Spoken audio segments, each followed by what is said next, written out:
Hi, I'm Kerry. I'm the host of Best of Us Investors. I'm a retired financial advisor. I'm 77 years old. So what we're experiencing right now, I've experienced firsthand, and most definitely the subprime crisis and the dot-com bubble.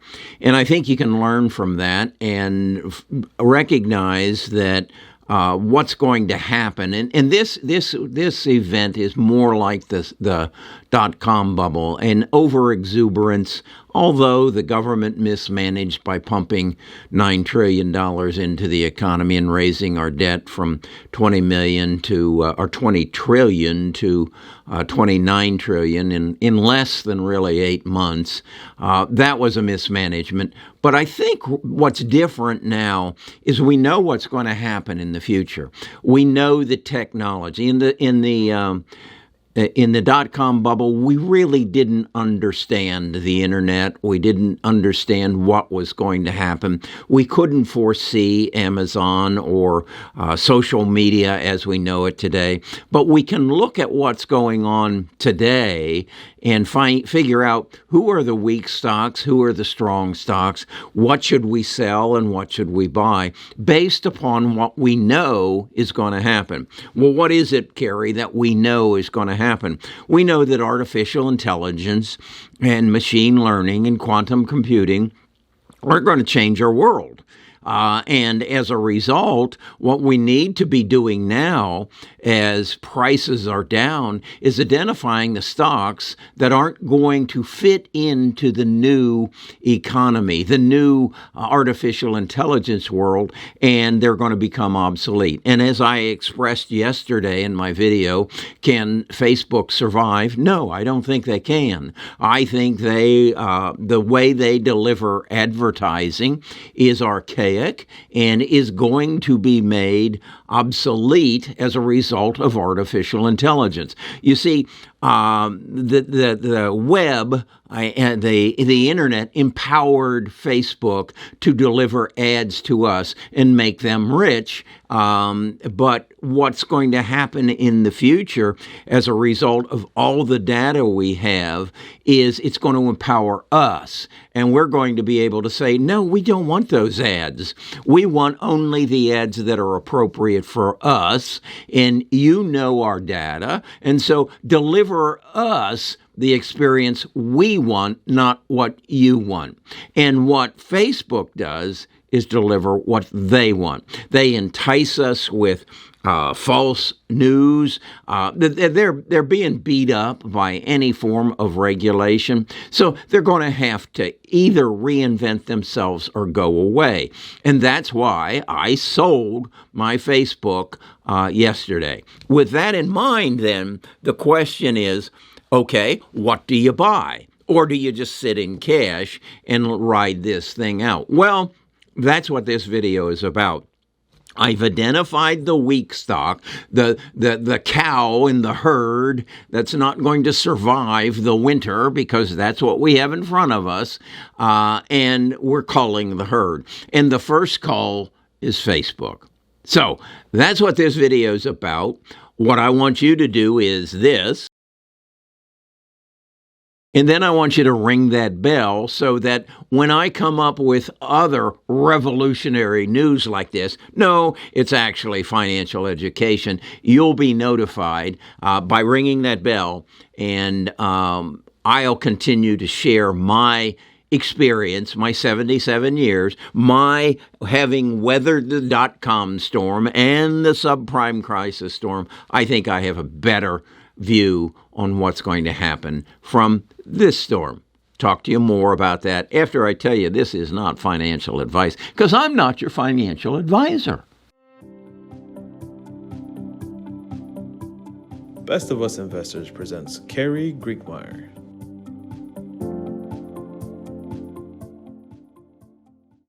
Okay, unless Mark reinvents, and he can. I am confident that he's going to be a big player in the metaverse, although he wants to own it, no one else. They're going to go the way of Sears Roebuck, Polaroid, Eastman Kodak, Blockbuster, Xerox.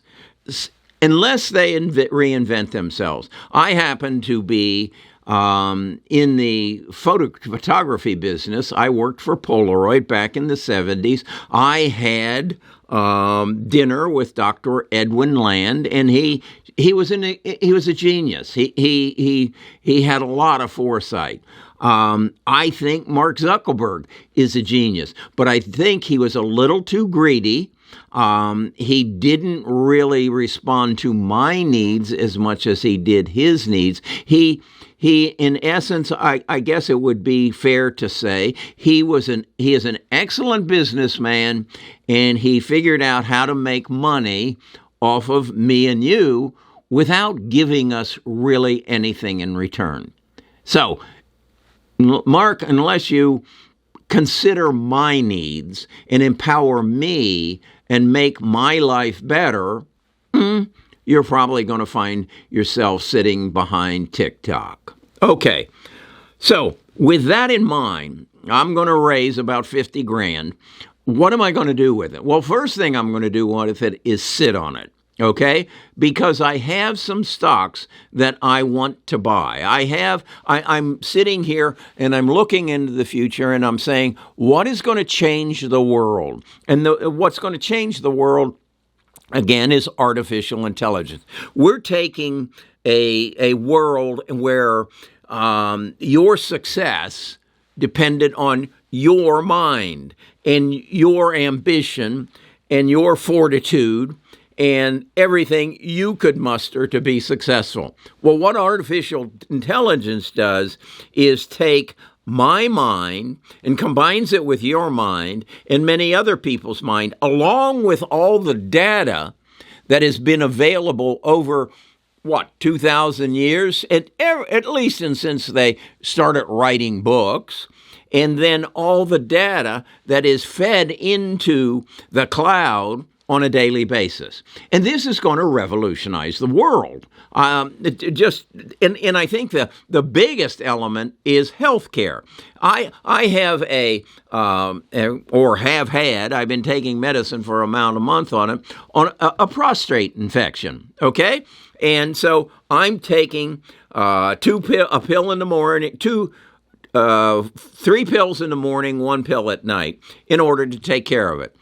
Now, what I know is there's probably at least 1 million people in the world today that have a prostate infection. Probably 50% of them are male or over 65 years of age, and they're dealing with it on a daily basis. But I know absolutely nothing about what's happening to them. I'm not learning from their experience, and they're not learning from my experience, so I'm going through this alone with me and my doctor. Okay? We don't share medical information. That needs to change. Once we do that, we will move from medical care to medical cure. That's possible because of artificial intelligence, machine learning, and quantum computing. So if I know that's possible, all I got to do is find the companies that are going to facilitate it and invest in them. I know that electric vehicles are going to replace internal combustion engines, right? I also, though, know that in 1929, there were 1,900 automobile companies, both electric and internal combustion, in the United States. Today, there are 3. Because there's no money to be made in making automobiles. But we're going to go through this enormous change. We're going to, and the batteries are the key of it. So what I need to do is find those companies that are going to make electric vehicles more palatable. The change in the batteries, the change in the laser systems.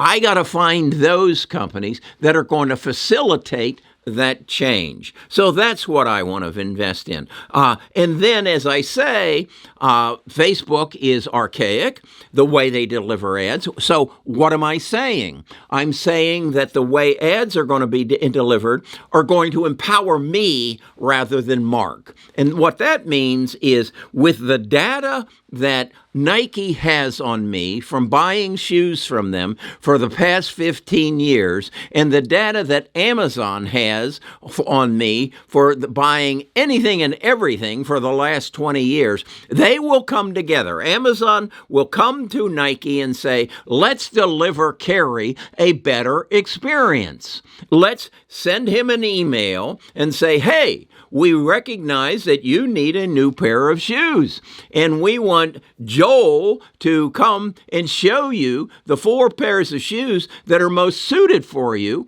and you pick out 2, and we'll send them to you, and then the one you don't want, send them back to us. And Joel will become my shoe salesman for the rest of my life. And Nike will become my shoe provider for the rest of my life. And that empowers me. I don't have to wait for Mark to put an ad in front of me to encourage me to go to Nike or Zappos or whomever to buy shoes. I have a direct connection with the people I want to work with. I drive a BMW. I eventually will probably buy an electric BMW, but I don't want to have to go through all the rigmarole. I don't know what BMW has available right now, and I don't want to go to the showroom. But BMW, I've owned 4 BMWs. They know my buying habits. Empower me. Who's going to do that? Maybe Google will work with BMW, and I will get an email from BMW, and a guy who's probably 65 years old will walk me through the car. It won't be a 25-year-old, he will walk me through the car, and then he'll say, hey, dress it out. What color do you want it? What do you want the interior? What do you want the dashboard to look like? What do you want the wheels to look like? And I will build that car on my computer, and then we'll negotiate the price, and they'll bring it to me. That's what's going to happen. It's not going to be an ad on Facebook where I go to look at my grandkids' activities in California or in Colorado this week. That's not where I want my ads. That's not how I want to work with the people that I want to buy from. That's not how I want to do it. So I am in control. And the technology is there to give me control, to empower me, the consumer, to make good decisions, not to influence me with fake news or with misinformation. No, to empower me. I want to choose who I want to work with, who I want to buy from, and that's how I'm going to do it in the future. So, what stocks am I going to buy? Well, I'll go through them with you. Here is a list of them. And what I've done is basically gone through and said, okay, I'm going to raise somewhere between $52,000 and $54,000 off of Facebook that I'm going to sell, and then I'm going to allocate it to these stocks. And you're going to see it includes Amazon, Google, Microsoft. Why them? Because they own the data. That's who Nike's going to work with to give me the better experience. That's who Google or who BMW is going to work with to give me the better experience. Okay? So they own the data. They are the ones who are sitting with a buttload of servers that are processing the data. They are the ones who are developing the quantum computers. They are the ones who are buying NVIDIA's semiconductors to give me, to ultimately empower me. Because if you don't empower me, I'll put you out of business. Okay? You and me are consumers. We are the king. And Digital Revolution 3.0 will be addressed to us, to empower us, not to use us, not to abuse us, but to empower us. If you'll get that through your head, you'll figure out where you want to invest your money. Okay, I want to be in Obselera. I've done a video on it. You find it. It's artificial intelligence pharmaceutical. I want to be in Palantir. I want more exposure. Palantir is a leading edge software company that knows how to put this data and companies together. Okay, so I want to own them. And then I want my genome sequencing. I own enough CRISPR. I want some more Editas, some more Beam, some more Caribou. And then I want to get into the EV market, but I do not want to buy any car companies because car companies don't make money. And once again, we're going to have 1,900 of them that will basically come back down to 3 or 4 in the future. So what I want to buy, as I did a video that you can find, I want to own Luminar, QuantumScape, and Avia. Not big places, and then also recognizing that Shell and Exxon and Mobil are doomed unless they reinvent themselves. I want to own some Plug. Okay, so that's my strategy. I don't know what your strategy is. If you want the exact numbers on this, I would encourage you to go to Best of Us Investors, come to our Discord, and there at the Patreon, I share my portfolio. I'm not going to be buying these stocks right now because I think there is more downside pressure as opposed to upside pressure. I think we're going to continue to see lower buy-in opportunities. At least that's what I suspect. So that's what I'm going to do. If this is the kind of information that you think can benefit you, if you're a day trader, no. If you're a swing trader, probably not.